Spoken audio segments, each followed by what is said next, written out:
You do not belong here. Leave the seat so the real VIP can sit where she deserves."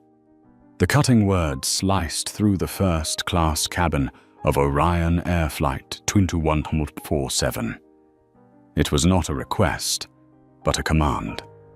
A public humiliation. Marcus Reed, 44, sat in seat 1A, the most prestigious spot. He lifted his head slowly, his face calm, though deep in his eyes burned a restrained fire. Around him, passengers stiffened. The soft clink of wine glasses stopped. The tapping of keyboards ceased. The luxury of first class had suddenly turned into an arena where stairs cut sharper than blades. Lauren Pike, the purser just past 30, forced a thin smile that could not hide her contempt. To her, seat 1A was reserved for Victoria Hale, 50-1, an investment fund director, a frequent flyer, generous with her tips. Victoria had just boarded, her designer bag gleaming under the cabin lights, her eyes narrowing when she saw Marcus occupying what she considered her usual place. She whispered to Lauren, but loud enough for the cabin to hear, "I always sit there. This is an insult." Marcus calmly presented his Diamond Elite card and boarding pass. His voice was deep, resolute. "Seat 1A is mine. I booked it months ago." In that moment, he was not only defending a seat, he was defending his dignity. But Lauren did not step back. Her voice sharpened. "I understand, sir. But this seat is normally reserved for our true VIPs. Mrs. Hale is one of our priority passengers." The hidden meaning was sharper than any blade. "You are not worthy of this place." Whispers rippled through the cabin. A businessman in 2B looked up from his laptop with a frown. A young woman in 3C, Nina Park, quietly raised her phone and began recording. Eyes darted toward Marcus, carrying annoyance, pity, and prejudice. Victoria seized the moment. She lifted her wrist with its gold watch, her voice firm. "I have an important meeting in Manhattan. I do not have time for delays." Everything was aligned to frame Marcus as the intruder, the out-of-place guest who needed to be removed so first, class order could be restored. Marcus drew a long breath, recalling the times he had been shadowed in grocery stores as a boy, the job applications dismissed for being not a cultural fit. Those memories converged into a voice calm yet unyielding. "Apologies, this is my seat. I paid for it, I need it to work, and I will not leave." The cabin froze. Lauren flushed, turned away in hesitation, then quickly recovered, glancing at Victoria for direction. Victoria gave the slightest nod. A silent pact. Lauren hurried to the galley, where Todd Mercer, the 49-year-old cabin manager, stood. Moments later, Todd strode forward, his presence heavy with authority. His voice carried deliberately for all to hear. "Sir, we need your cooperation. This seat is for our VIP passenger. Please do not create difficulty for the entire flight." The word struck like a final blow, painting Marcus as the problem. He looked up. His voice was not loud, but each word struck like a nail into the silence. "I have shown my boarding pass. I have shown my membership card. There is no policy requiring me to surrender my seat to someone's preference." Todd faltered. Marcus's composure was a shield that unsettled him. Yet Victoria stepped forward, discreetly slipping a folded stack of bills into Lauren's hand. Her whisper, caught on Nina's recording, was chilling. "Thank you for handling this. First class must have standards." Lauren's eyes gleamed. Todd gave a firm nod. The atmosphere thickened like a pressure cooker, every gaze slicing into Marcus's skin. An older man in 4A muttered, "He never belonged here anyway." The words landed like an invisible blow. Marcus did not react. He simply drew out his phone, switched on the camera, and said evenly, "I am recording the fact that I am being asked to leave my rightful seat without any legitimate reason." The cabin erupted in tension. Todd stepped closer, his face darkening. Then footsteps echoed from the cockpit. Captain Alan Briggs, 56, appeared, his eyes cold as steel. "If you do not vacate the seat, we will call security and have you removed from this flight." A sentence of judgment. Marcus met his gaze, heart pounding, but his expression steady. In that moment he heard his father's voice echo, "Never let anyone take your dignity, Marcus."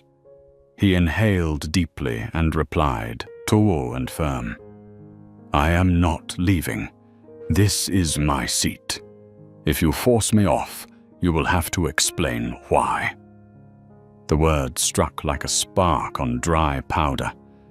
No one in the cabin knew that the man being demeaned was not just a passenger. He was one of Orion Air's largest shareholders, holding power that could cripple the airline with a single decision. The cabin had never been so silent. A storm was about to erupt, yet Marcus sat tall, unbroken, his eyes blazing. He was not fighting only for himself, but for everyone who had ever been told, "You do not belong here." The first-class cabin of Orion Air felt like a pressure chamber. The murmur of passengers, the faint clink of glasses, the hum of the engines outside all became the background score to a tense performance. Every eye was fixed on Marcus Reed. The black man, dressed in a simple suit, sat upright in seat 1A, phone in hand, gaze steady and unyielding. Todd Mercer, the cabin manager, stood squarely in front of him.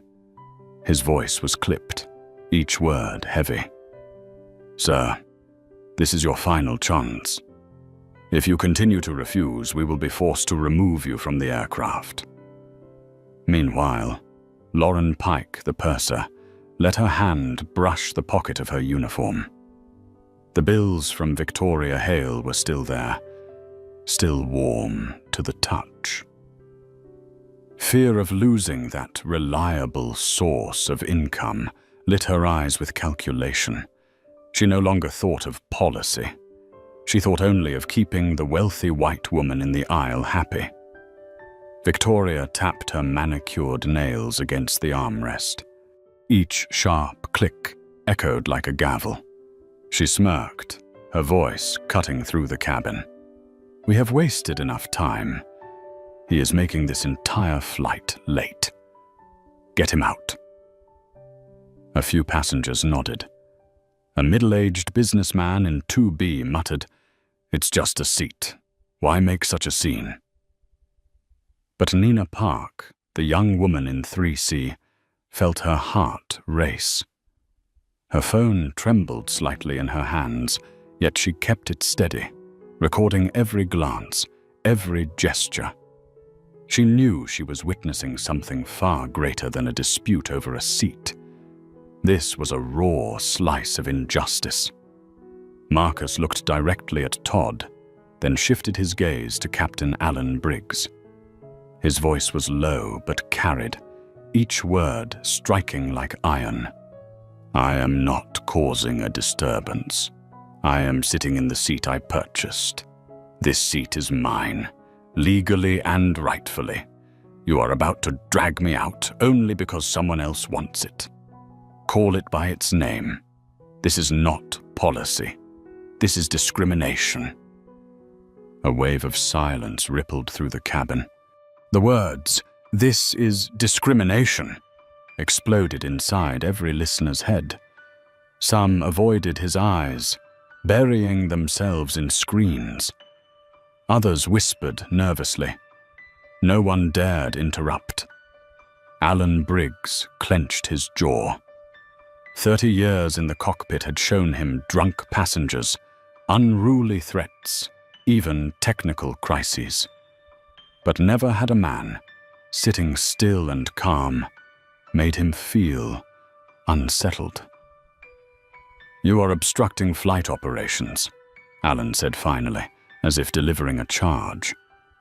Marcus leaned forward slightly, his voice dropping but firm as stone. "If you remove me from this aircraft, you will have to answer, not only to the press, not only to the law, but to the board of directors of Orion Air itself." Todd frowned. Lauren shuddered. Victoria scoffed, convinced Marcus was bluffing to save face, but a few passengers exchanged startled looks. His words did not sound like the desperation of a man cornered. They rang like the declaration of someone with real authority. In her corner, Nina tightened her grip on her phone. "The board of directors?" Her heart skipped. She sensed she had just captured something critical. Todd lowered his voice, muttering only for Marcus. "Who do you think you are to talk like that here?" Marcus did not answer immediately. He inhaled deeply, steadying his breath. Inside, memories surged. Boyhood in Baltimore, shadowed in stores simply for existing. Job interviews rejected for being not a cultural fit. Long nights teaching himself to coo on an old library computer. Each step had carried him to this moment, a CEO, a founder, and a major shareholder in this very airline. He raised his head. His eyes shone, not with the look of a mere passenger, but of a man holding the scales of power. "You will soon find out who I am." The air froze. The words were few, but they cut through the staged charade like a blade. Lauren swallowed hard. For the first time in her career, she felt unsure. Victoria scowled, impatience flickering. Alan breathed heavier, realizing the situation was slipping beyond his control. Then came footsteps from the aisle. 2 security officers appeared, faces lit by the hallway lights, stern and unyielding. One spoke firmly. "Mr. Marcus Reed, please come with us." Marcus did not move. His phone kept recording, his eyes sweeping across the cabin. Some passengers looked away, but in Nina's eyes, he saw silent outrage. He gave the slightest nod, as if making a promise to himself. "If they take me out, I will return stronger. And not just for me." In that moment, Marcus stood. But he did not bow his head. He rose tall, every step deliberate, steady, and unbroken as he walked down the aisle. Each footfall struck like a drumbeat. They were not the steps of a defeated man, but of one preparing for open war. No one in the cabin knew, aside from a handful of insiders, that Marcus held 20% of Orion Air's stock and was leading a $60 million partnership deal with the corporation. A deal that could determine the airline's very survival. They thought they had forced a passenger out of his seat. But in truth, they had ignited a storm that could sweep away their entire careers.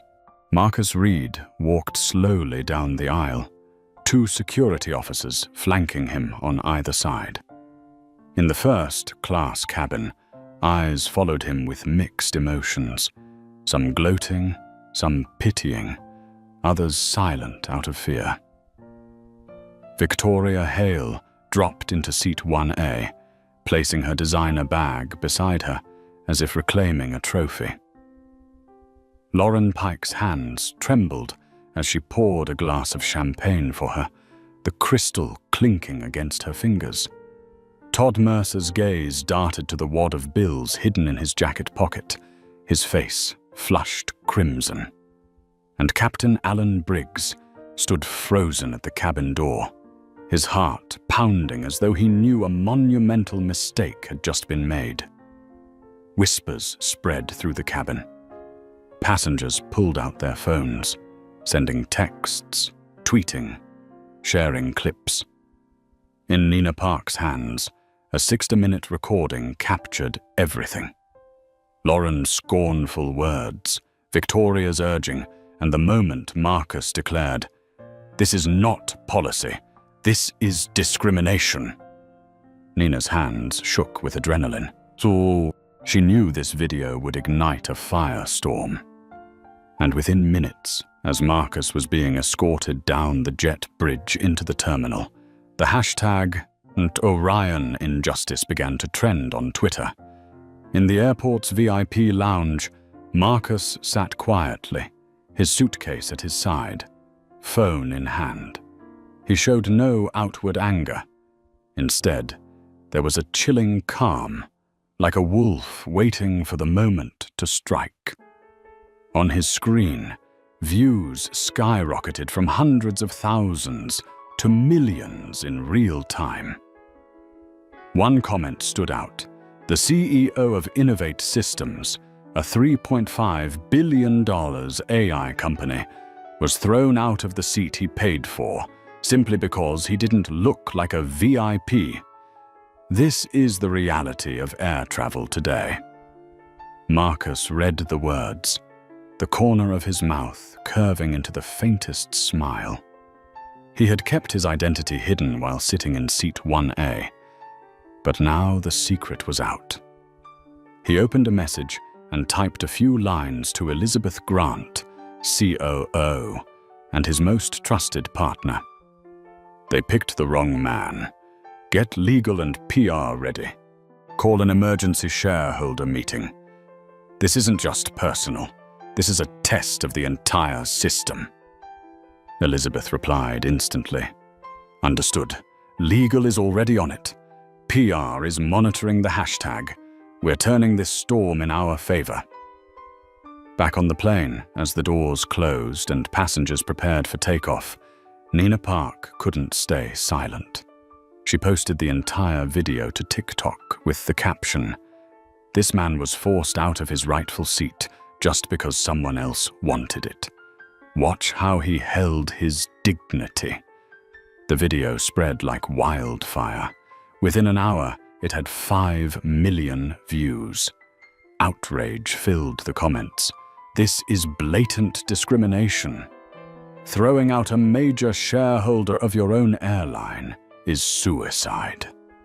Marcus Reed isn't just a passenger. He's the man who could bring Orion to its knees. At Orion Air's Dallas headquarters, CEO Robert Mitchell was in a meeting when the PR director burst in, pale as chalk. "Sir, we have a serious problem." A video of a first-class passenger being removed is going viral, and that passenger is Marcus Reed. Robert's eyes widened. Marcus Reed?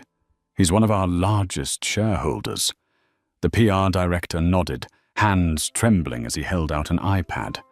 On screen, Marcus was shown being forced out of his seat, while Victoria Hale quietly slipped money to Lauren.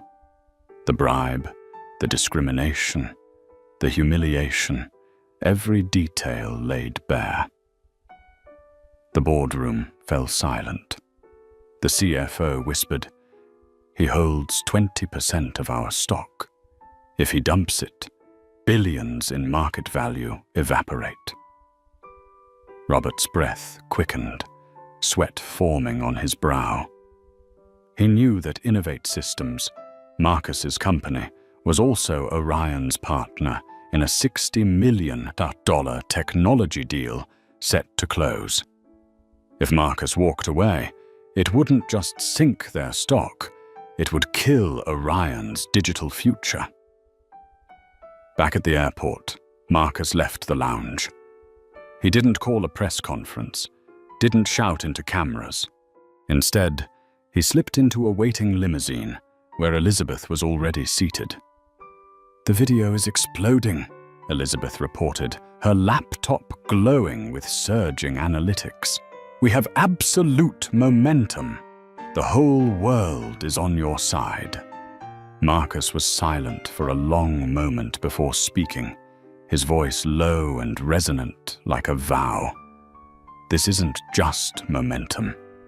This is an opportunity." They thought dignity could be bought with a stack of bills. "I will show them. Dignity is the one thing no money can buy." Elizabeth looked up. In Marcus's eyes, she saw not only fury, but conviction, the determination to turn personal humiliation into the lever that could change an entire system. That night, as the limousine pulled away from the airport and city lights flickered across the windows, Marcus replayed the video again. Lauren's voice, Victoria's commands, Todd's complicity. Every word was evidence that could not be denied. He remembered his father's voice from childhood. "You may lose a job, you may lose possessions, but never let them take your dignity." Marcus smiled faintly and whispered, "They've just given me the chance to prove it." He leaned back into his seat. Outside, the hashtag #OrionInjustice was climbing straight to #1 worldwide. The storm had begun. And this time, Marcus was the one steering it. At Orion Air's glass and steel headquarters in Dallas, the lights never went out that night. On the 32nd floor, the strategy boardroom glowed unnaturally bright. Senior executives had been summoned in haste, each one filing in with a heavy expression. Robert Mitchell, the 58-year-old CEO, sat at the head of the table. Dark circles shadowed his eyes, his palm slamming against the polished wood. On the giant screen behind him, the video of Marcus Reed being forced from his seat played again. Lauren's voice, Victoria's demands, the bribe handed off in cash, all of it echoed in the room. No one dared breathe too loudly. "Do you see this?" Robert roared, his voice slicing the air like a blade. "We just threw off one of our largest shareholders, and at the same time, a technology partner critical to the survival of this company." A wave of silence followed. CFO Linda Torres whispered, "The stock is already down 14% in just a few hours. If Marcus dumps his 20% stake, Orion will lose billions in market value." PR director Laura Bennett chimed in, hands shaking as she held a report. The hashtag #Orion. Injustice is #1 worldwide. 12 million views in 6 hours. Every major outlet is covering it. They are calling this the worst discrimination scandal in US aviation history. Robert clenched his fists, his face taut.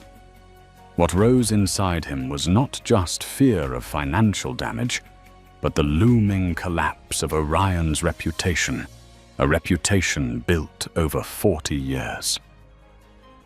Meanwhile, in a quiet Manhattan hotel suite, Marcus Reed sat with his team, Elizabeth Grant, COO, attorney Maria Chen, and PR chief Jamal Wright. The atmosphere was the opposite of Dallas, focused, cold, deliberate. Elizabeth spoke crisply. "We have all the evidence we need. Nina Park's original video, Marcus's own recordings, witness testimony from several passengers. The media is on our side. The question is, what's next?" Marcus sat upright, eyes burning with resolve.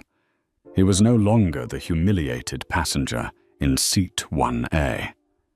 He was a strategist, a shareholder with the power to determine the company's fate.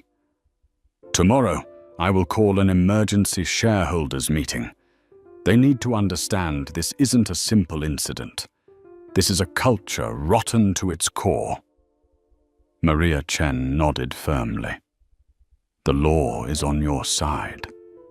There is clear evidence of bribery, discrimination, and violation of customer rights. If you want, we can take this straight to federal court. Marcus shook his head, his voice low but steely. No. I don't want to sue for money. I want to change the system itself. Orion will face the truth or destroy itself. Back in Dallas, the boardroom erupted in argument. CFO Linda Torres spoke urgently. We need to negotiate with Marcus privately. Public apology, compensation, promises of reform. Whatever it takes to keep him from leaving. The HR director snapped back. If we fire that crew immediately, the union will revolt. They'll sue us in return. Robert slammed the table. We have no choice. Marcus is not an ordinary passenger. He can bury this company alive. Laura Bennett added gravely. He is not just the CEO of Innovate Systems.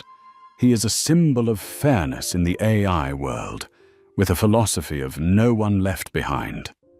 The public sees him as a hero. We are standing against a social movement.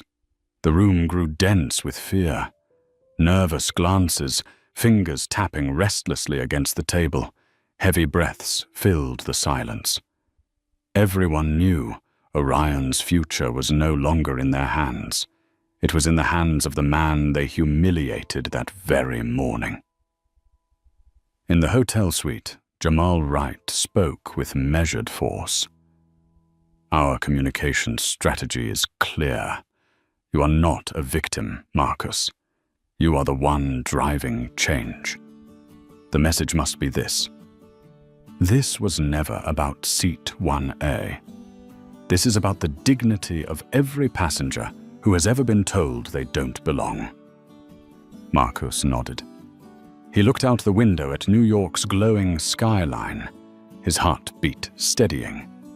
In his mind rose the image of his father, a mechanic who once told him, "Turn your pain into power." He whispered, "Yes. This is no longer just my story. This is everyone's story." Elizabeth placed her hand firmly on the table. Then tomorrow, we don't just walk into a shareholders meeting. We walk into a revolution. In Dallas, the clock struck 1 a.m. Robert Mitchell sat alone after the others had left. He glanced at his phone, where a notification glared. Marcus Reed had called for an emergency shareholders meeting at 9 o'clock the next morning. Robert closed his eyes, his shoulders trembling. He knew that when the boardroom doors opened tomorrow, the balance of power would tip, and Orion Air's history might veer onto a path no one had foreseen. 9 a.m. The glass tower of Orion Air in Dallas gleamed under the morning sun. But inside, the atmosphere was colder and more suffocating than ever. The carpeted hallway leading into the main boardroom stretched like a tunnel toward judgment. Marcus Reed walked in, his stride straight and deliberate, dressed in a charcoal gray suit without a tie. The simplicity of his appearance stood in stark contrast to the polished, overdressed executives lining the long table. Yet it was the calm authority in his every step that froze the room in place. Elizabeth Grant, his COO, followed closely behind, laptop open with documents ready. Attorney Maria Chen and PR Director Jamal Wright sat nearby, faces set in stone. No one spoke, but their mere presence radiated the weight of a unit meticulously prepared for battle. On the giant screen, the infamous video played once more. Lauren Pike sneering, "This seat is for a real VIP." Victoria Hale tossing money as if feeding scraps to a dog. Todd Mercer's cold face as he forced Marcus to stand. And finally, Marcus walking slowly between two security officers, his back unbent, his eyes unwavering. Every second of the footage cut into Orion's credibility like a blade. Some shareholders buried their faces in their hands. A few directors tried to maintain composure, but their trembling fingers betrayed them. Robert Mitchell, the CEO, sat at the head of the table, his complexion ashen. His fingers tapped lightly on the polished surface, his voice hoarse. "Let's begin." Marcus did not sit. He remained at the opposite end of the table, leaning forward with both hands pressed against the wood, his gaze sweeping across the board. "You have seen enough. I will not repeat what the video has already spoken for me. But I am not here today to demand an apology.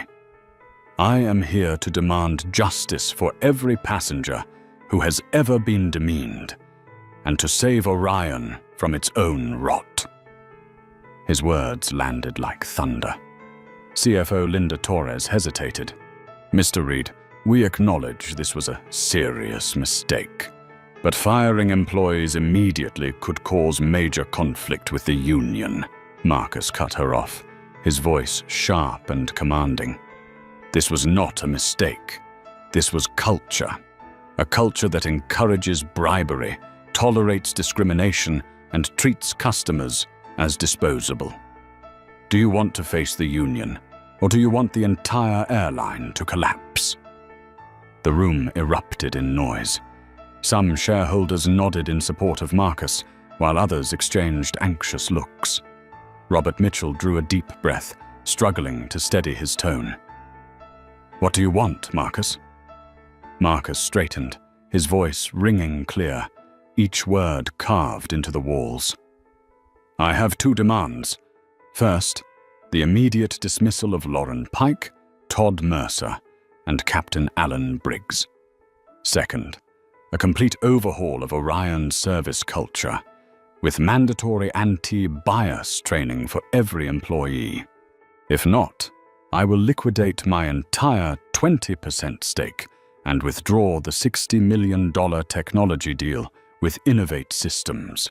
When that happens, Orion's stock will plummet into free fall." The boardroom exploded.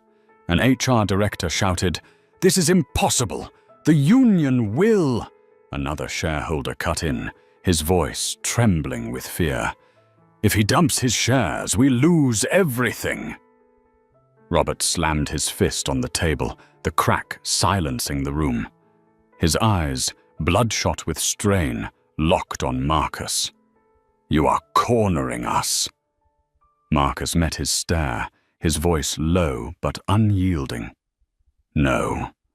You cornered yourselves the moment your crew took money to humiliate a paying passenger. I am only dragging the truth into the light."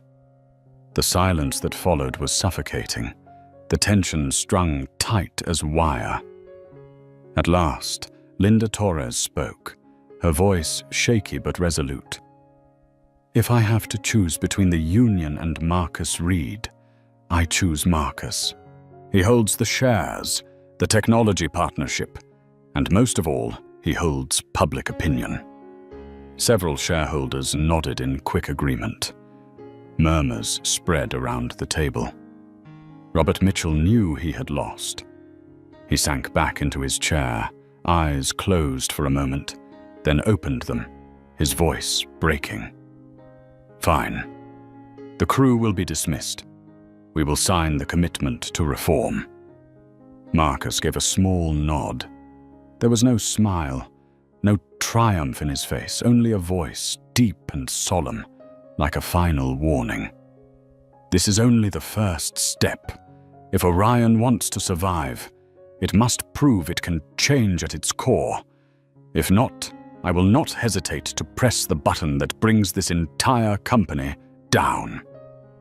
In that room, everyone understood. Power had shifted hands. Orion Air no longer belonged solely to its board.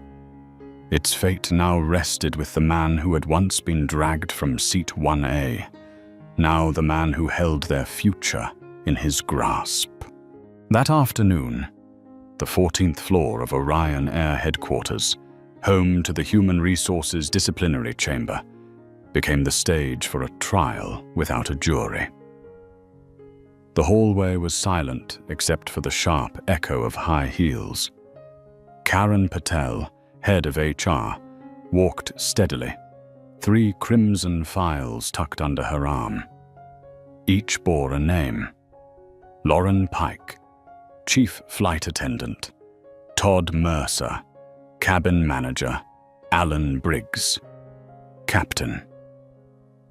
Inside the room, the 3 sat side by side, but refused to look at one another. Lauren clenched her hands tightly, her eyes dark from sleepless nights, her makeup faint and fading, as if clinging to the last traces of professionalism. Todd leaned back, his face flushed, his eyes burning with defiance. Alan Briggs, with over 30 years in the skies, sat rigid, the deep lines on his face carved by fatigue and resignation. Karen placed the 3 files on the table. Flanking her were 2 legal officers and a pair of guards in black suits. Her voice was not loud, but every word was sharp, cutting through the air like shears through fabric. The board has made its decision. You are here today to hear the final verdict. Lauren spoke first, her voice trembling. I was only following routine. Mrs. Hale always sits in seat 1A, I thought. Karen cut her off, tossing the file toward her. Routine must never rise above principle, especially when that routine is fueled by money and favoritism. Lauren bowed her head, tears rolling down her cheeks. Todd slammed his hand on the table, the chair shaking violently. That man was disruptive. I was only doing my job to keep the flight safe. Without me, the cabin would have descended into chaos. From the corner, Maria Chen, Marcus's attorney, let out a cold laugh. Karen opened the second file, pointing directly at the printed photo. Todd caught mid-action, tucking money into his pocket.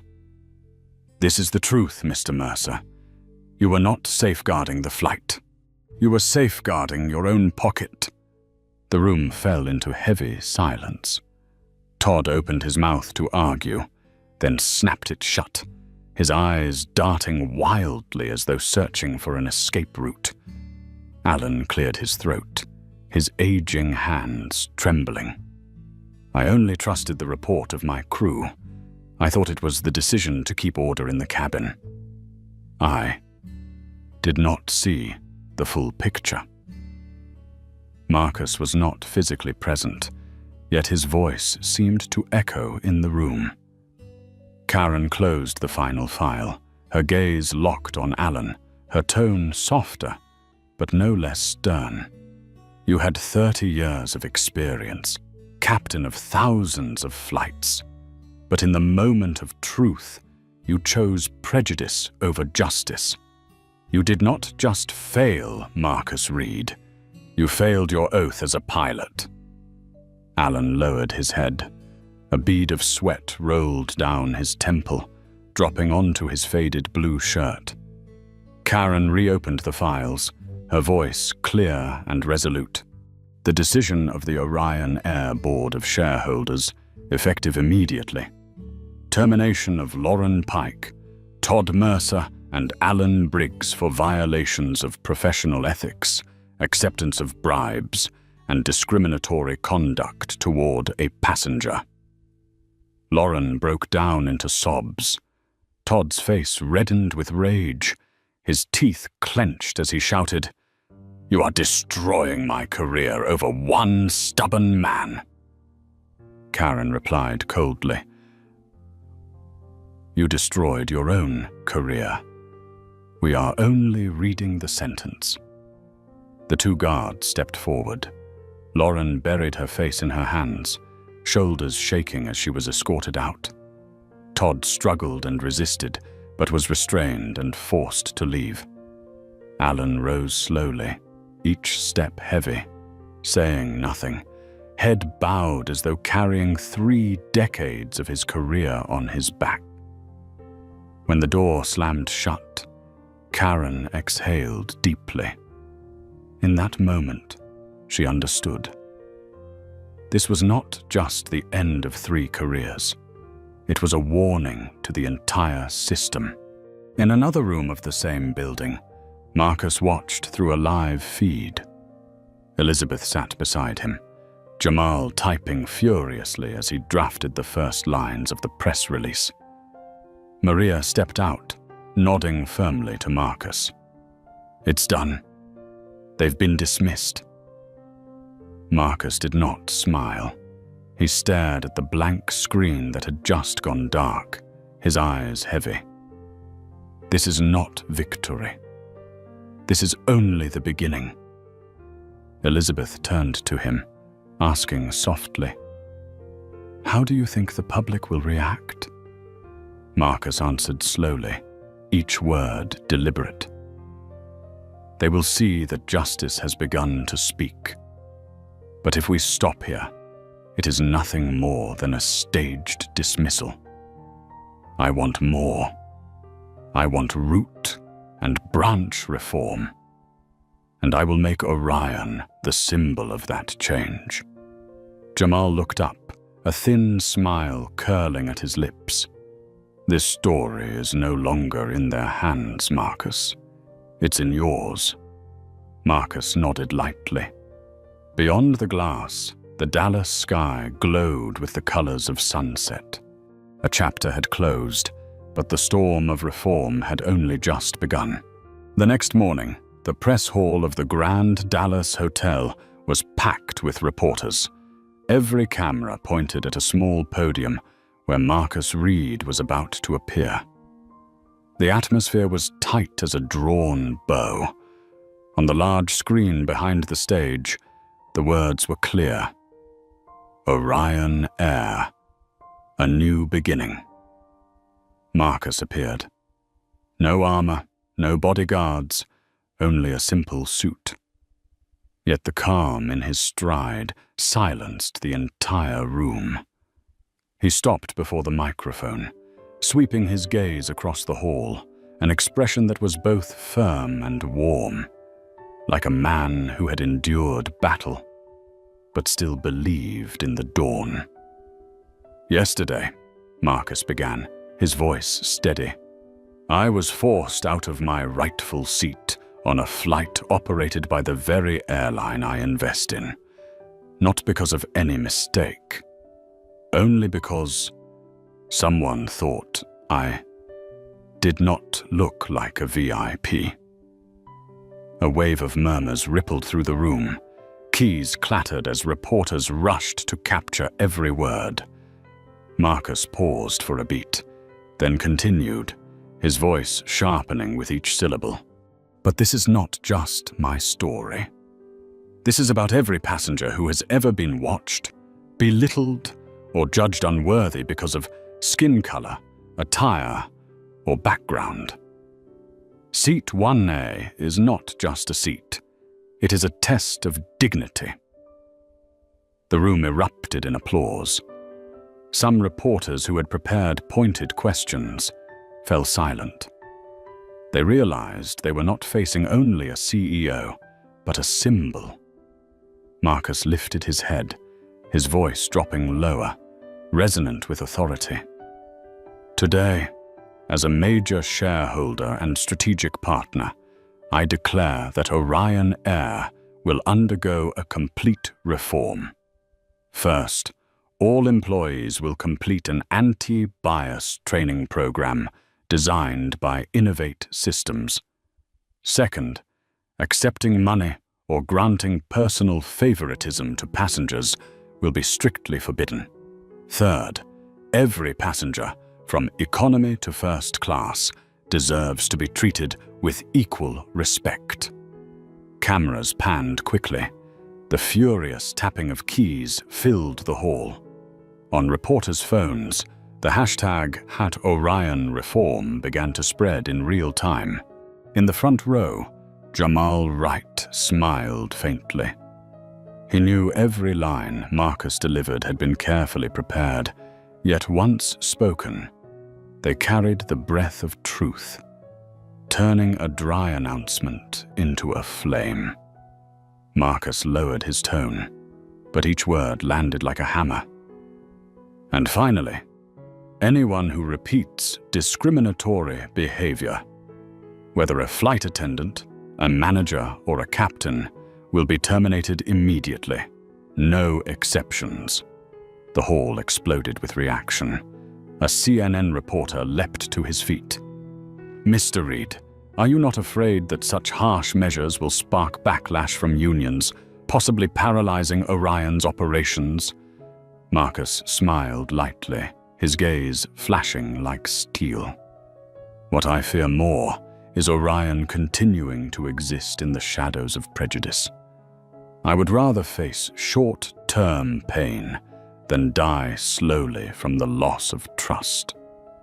Meanwhile, at Orion headquarters, Robert Mitchell and the executive board watched the live stream. A human resources director paled, whispering, "He is turning the entire company into his own." Linda Torres, CFO, shook her head and sighed. "No, he is saving us, and we have no other choice." Robert clenched his fist, his eyes locked on the screen. He knew that from the moment Marcus stepped onto that podium, the balance of power within Orion had shifted. On social media, #OrionReform and Justice for 1A shot to the top worldwide. Thousands of people shared their own stories of mistreatment while flying, tagging Orion as a symbol of change. One woman posted, "I was once asked to change seats because I didn't look like first class. Today, I see someone stand up for all of us." Another passenger wrote, "Marcus Reed didn't just claim his seat, he claimed a seat for all of us." The world was watching, and the fire had spread.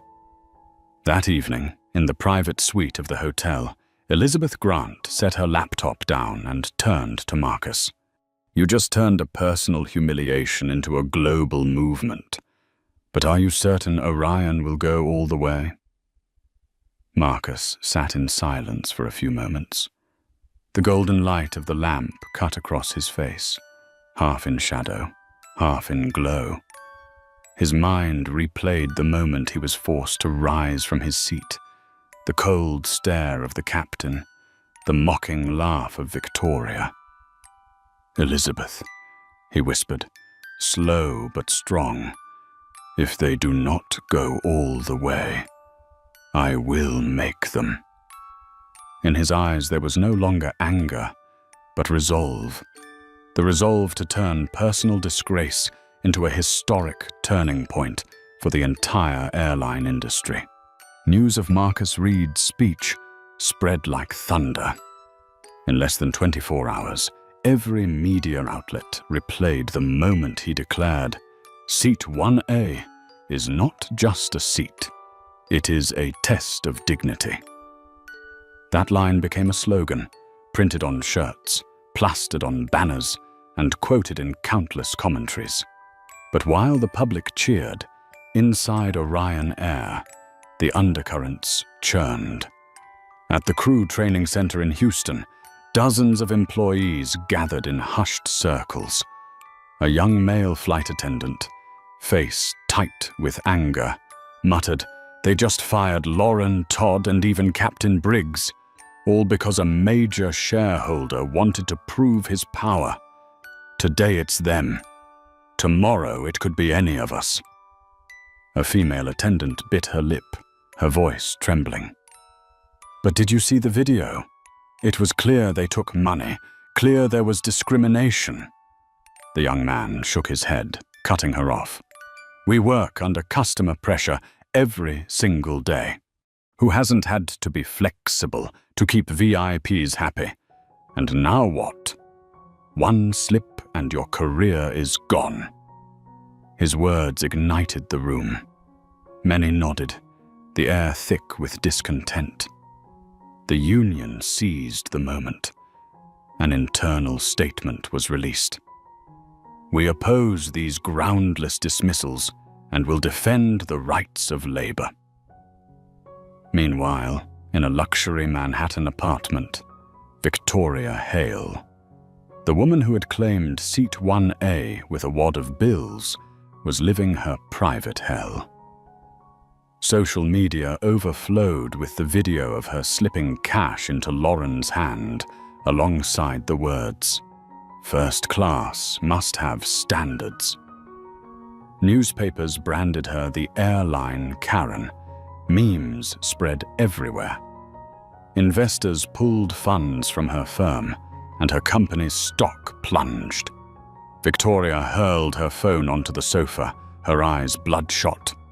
"Because of one stubborn black man, my entire career collapses." Her young assistant, standing off to the side, whispered nervously, "Ma'am, public opinion is overwhelming. Perhaps the best thing would be to issue a public apology." Victoria spun around, her voice a hiss through clenched teeth. "Apologize? Never. I'll show him that not every battle is won by public opinion." Back in Dallas, Marcus and his team held a closed-door meeting. Jamal Wright laid a media report on the table, his voice urgent. "The public is firmly on our side. But the union just released a statement of protest. If they organize a strike, Orion could be paralyzed for days." Elizabeth frowned, worry etched in her eyes. "Marcus, you're walking a tightrope. On one side, public support. On the other, thousands of employees who feel threatened. If they turn against you, the entire reform collapses." Marcus was silent. He knew that to change a system, anger alone was not enough. He had to reach the hearts of those inside it.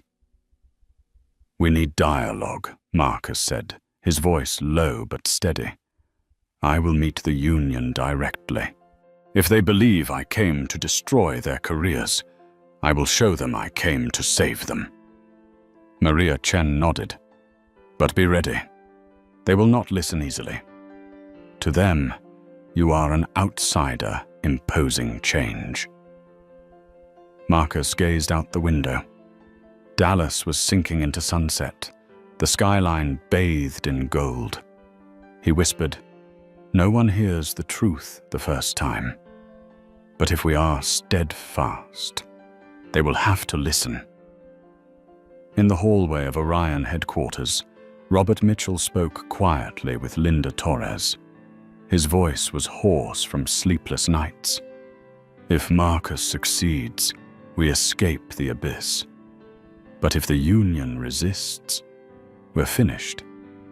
Linda replied, her tone weary. "How ironic, Robert. We once thought he was just a troublesome passenger. Now the fate of Orion rests in the hands of the man we dragged out of seat 1A." Robert clenched his fist. In his eyes, for the first time, flickered something unfamiliar. Not just fear, but respect.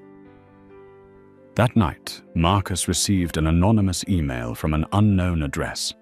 The message was short, only 4 words. "Be careful, Reed." He stared at the screen. No one but him and a handful of close shareholders knew the details of the $60 million deal. Someone in the shadows was preparing to strike back. Marcus inhaled deeply. In that moment, he understood. This battle was no longer against a few corrupt crew members. It had become a confrontation with entrenched forces guarding their long-standing interests in aviation. He murmured, almost to himself, "Then let's see who really doesn't belong here." The Houston Convention Center that morning was packed. More than 200 Orion Air Union delegates sat in long rows, their eyes tense and fixed on the podium. A red banner hung behind the stage, emblazoned with the words, "Protect workers' rights. Resist unilateral decisions." Marcus Reed walked in. The room instantly filled with whispers. Some looked at him with curiosity, others with open anger. To them, he was not the symbol of justice seen on social media, but the man who had cost 3 colleagues their jobs overnight. Union President Harold Jenkins, a burly man with a voice like a hammer on steel, stepped up to the microphone. "Mr. Reed, we are not here to listen to polished speeches. We are here to ask you, what gives you the right to demand the dismissal of our crew?" Applause and whistles erupted around the room. The air was boiling. Marcus stood silent, his eyes sweeping over every face. He did not answer immediately, only took a slow breath. His voice rang out, not loud, but solid as steel. "I am not here to fire anyone. I am here to save the future of everyone." The noise dipped slightly, but suspicion lingered. A young female flight attendant shot to her feet. Save the future? What about Lauren, Todd, and Captain Briggs? They lost their jobs, and you became a hero on the news. Is that your idea of justice? Marcus looked directly at her, his gaze steady. "I take no joy in their dismissal. But when someone takes money in exchange for a passenger's dignity, that is not a small mistake. It is a fracture that shatters trust. If left unchecked, Orion would lose the very customers we fly for." Harold slammed his hand on the table, his voice hard. "We do not need a lecture about trust. We need jobs. You want reform? Fine. But do not sacrifice our livelihoods." Marcus stepped forward, his words slow but unyielding. "I understand your fear. I was born into poverty. I was turned away from jobs because of my skin color. I know what it feels like to lose a chance to survive. But I also learned this. If we do not clean ourselves from within, the world will do it for us, and the cost will be 10 times higher." The room grew quiet again. Some exchanged glances, doubt flickering in their eyes. Marcus continued, his voice lowered, sharp as a blade. "I am not here to steal your jobs. I am here to ensure that your children and grandchildren never hear the words, 'You don't belong here,' when they step onto a plane." Those words pierced through suspicion like an arrow. Faces softened, expressions wavered. But before Marcus could finish, the doors to the conference hall burst open. Victoria Hale walked in. She wore an elegant black dress, her platinum hair pinned high, her fury hidden behind a cold smile. The room erupted in murmurs. "That's the VIP passenger, the one who started all of this." Victoria strode to the front, her voice sharp and commanding. "Dear union members, do not be fooled. Miss Reed is not here for you. He is here for power. Yesterday, he made 3 of your colleagues sacrificial offerings.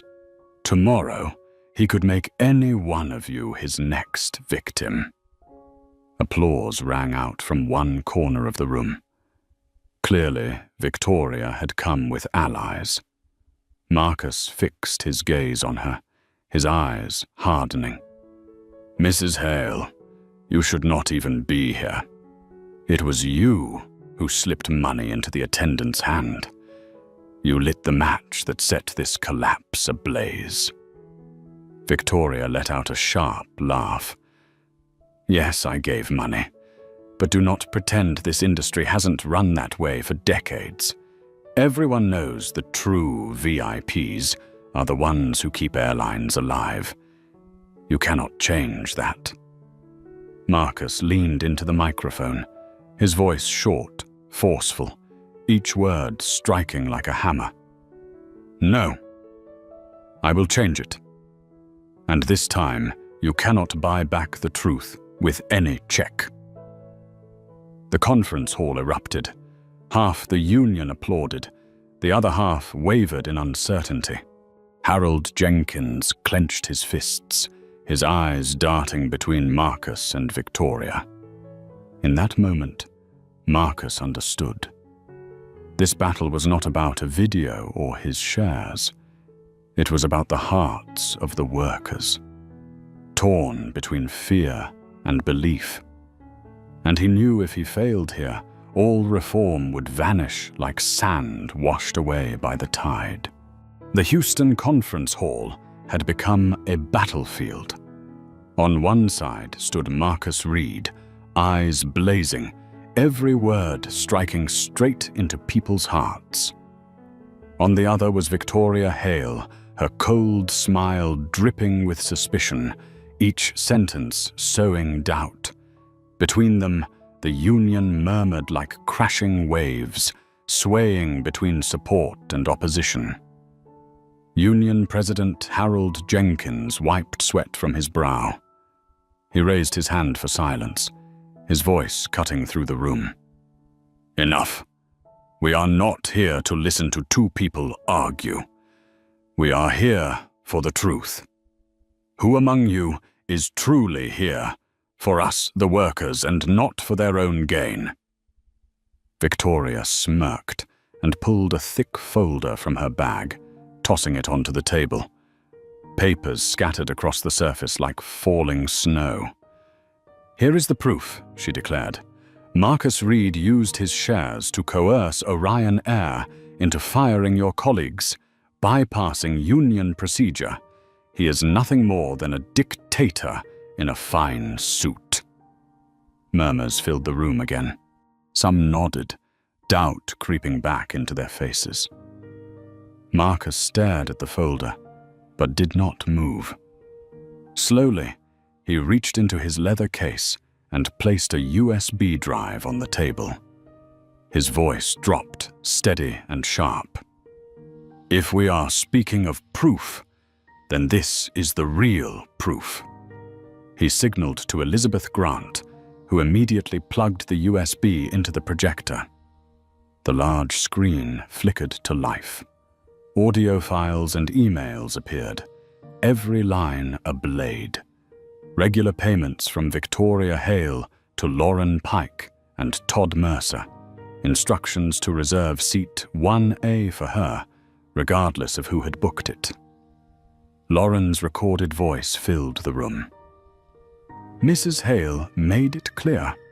As long as she had seat 1A, I would get paid extra outside of my salary. We have been doing this for years. The room froze. All eyes turned to Victoria, her face drained of color, her lips trembling. "This is fabricated. He made it all up to smear me."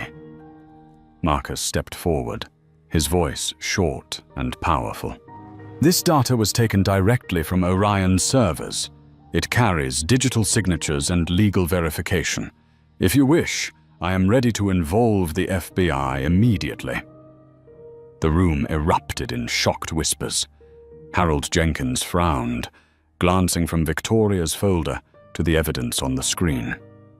For the first time, his hesitation vanished. "Mrs. Hale," Harold said coldly, "you exploited our employees for your personal gain and turned them into scapegoats. You are the one who destroyed their careers, not Marcus Reed." Applause broke out from one corner. It spread, growing louder. Echoing across the hall like war drums, Victoria tried to shout over it. "You do not understand. Without clients like me, Orion would not exist. We are the reason you even have jobs." But the applause drowned her out. A young flight attendant rose to her feet, eyes glistening with tears. "No, you are wrong. We exist because passengers trust us. If everyone were like you, we would have nothing left to be proud of." Marcus turned toward the Union. His voice now carried not warning, but promise. "I cannot promise there will be no hardship. But I can promise this. From now on, no employee will ever have to choose between keeping a job and losing their conscience. We will build an Orion where everyone respected, from passenger to crew." Cheers exploded through the hall. Within minutes, New Orion was trending worldwide as journalists in the room posted the story live. Victoria, pale as paper, was escorted out by 2 security officers. The sharp echo of her heels no longer carried pride, only humiliation. Harold turned to Marcus, his eyes burning with conviction. "Mr. Reed, our union will support the reform plan. But remember, this trust is not because of your shares. It is because you stood with us, even when they called you an outsider." Marcus nodded, his heart pounding, a faint smile breaking through. In that moment, he knew the battle was not won with power or publicity. It was won with truth, and the truth had finally been set free. That day in the sky, Marcus Reed lost a first-class seat, but he reclaimed an entire system of trust. This story is not only about a man who held on to his dignity, it is proof that justice can begin from a seat that seemed insignificant. If you believe that no one deserves to be told you do not belong here, then hit like to help this story reach farther. Subscribe to continue with the journeys ahead. And leave a comment with just 2 words, dignity, to affirm that you too stand in the ranks of change.